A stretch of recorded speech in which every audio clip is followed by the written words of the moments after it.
Good morning.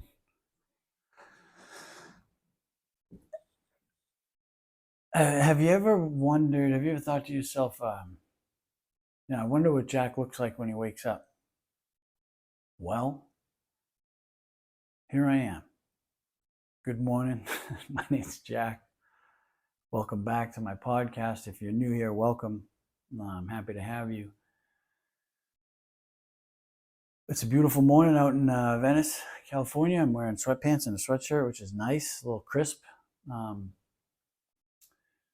I got a chance to see, so I had mentioned that this woman Glennis interviewed me for the podcast that she's doing, partnering with Dustin, running a residential detox facility out in Hollywood Hills, and they're also doing a podcast. And she sent me um, the raw version of it, I guess, as they're editing it. And my wife got to watch it. Megan watched it on the ride back from Riverside yesterday, and I listened to it, and it was, a little over an hour. I think it's about an hour and 20 minutes of me yapping. Um, I think Glennis did a good job of, um, navigating the conversation. I wish I had let her speak more, but excuse me, to fix that, I've scheduled her to come over Saturday to this wonderful studio. That's my version of a studio, and I'm going to interview her, and so that we can each kind of cross promote what we're doing. And I'm hoping that my community, all of you, can maybe help get the word out about their podcast and their um, residential facility. If you need help, or if anyone you know or love needs help, and is willing to go to California into Hollywood for treatment at a beautiful facility, maybe I can help somehow.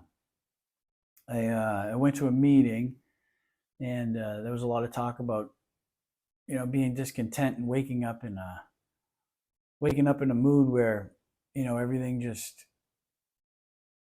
want to fight everything, argue things, and going to the grocery store, being in a 10 items or fewer line, and seeing the person in front of you has 12 and wanting to do something about it. And um, seeing someone walking down the street and thinking they're walking too slow. Why won't they walk faster? Um, so all those little things that people like me can get wrapped up in if we don't have some sort of spiritual practice to keep us centered and on a equal playing field with the rest of the world. And it was just it's nice to hear some other people talk. Sometimes, especially doing this, sometimes it's tough. It's tough to hear myself all the time, and that's why I enjoy interviewing other people. Um, yeah, I'm really, really grateful for this platform. And one of the other things, uh, one of the other things recently that I've been struggling with, especially after watching my conversation with Glennis, is the difference in work, the difference in time spent actively working on forgiveness, in reference to forgiving Dace for the stuff that had happened, that he did to me, and then forgiving myself for continually putting myself in that situation. And I talked about it last episode, and I don't want to harp on it. It's just been it's been on my mind, and I think you'll enjoy the episode that I did on the other podcast, and I'll link it here. Um, Probably going to be out today or tomorrow, today or the next couple of days. And it would mean a lot if you checked it out. I'm only the third or fourth person they interviewed, so it's in its infancy, that podcast. But I think as a community we can help grow that, and make it be known that they exist, and that if you need help, there's a place that is offering help. But I just wanted to check in quick this morning. I wanted to take a shower and fix my hair and do some things, but had a cup of coffee, and here I am. I wanted to check in, and I wanted to just say hello and tell someone who's listening that they deserve happiness, and they deserve to be treated with respect and dignity. If you happen to be in a season of your life where you're doing some things that you're really not proud of, or you believe or know that you could be doing better, maybe give yourself a break and try little things differently. I know that for me, I did so many things so consistently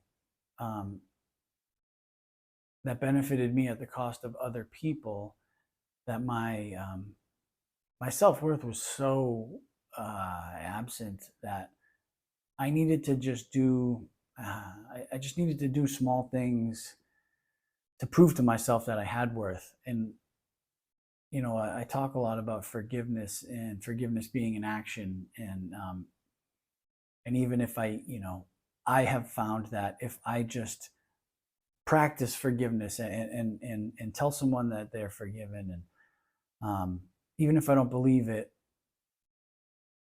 it gets me closer to where I want to be. It gets me closer to that goal.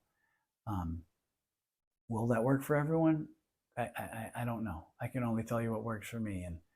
But that the same way that I have to do the actions, and then sometimes my brain and my heart catches up afterwards. To build self-worth, I had to do things for myself to prove to myself that I had worth, whether it was going and getting a haircut. I used to get pedicures a lot more often than I do these days. It's just, going to the beach and getting some sun, or even, for a lot of people, going to the gym. Just doing things for yourself that reiterate that you have worth, and that you're worth going to the gym. You're worth being healthy. You're worth having a haircut, because you should feel good. You should feel good when you walk out the door. For me, I try to keep things focused on me and say less you and more I. I feel better when I get a haircut, and those things matter, and we all matter. And I hope more people realize that as they come to this podcast and see that, I've behaved in ways that are regrettable and that are, disgusting and reprehensible, even monstrous. But today I don't behave that way. That's not to say that that behavior is I'm not capable of it. I'm very capable of all of those terrible things if I don't keep true to who I am and what I'm trying to do, and continue to work a program, and continue to ask for help when I need it. I could be that again, but I choose not to be. And for a long time, I didn't know I had a choice. I thought I was just destined to continue to do what I was doing. It's not the case. Luckily, thankfully, it's a beautiful thing. But good morning. I love you. I hope to see you again. And thank you so much for being here.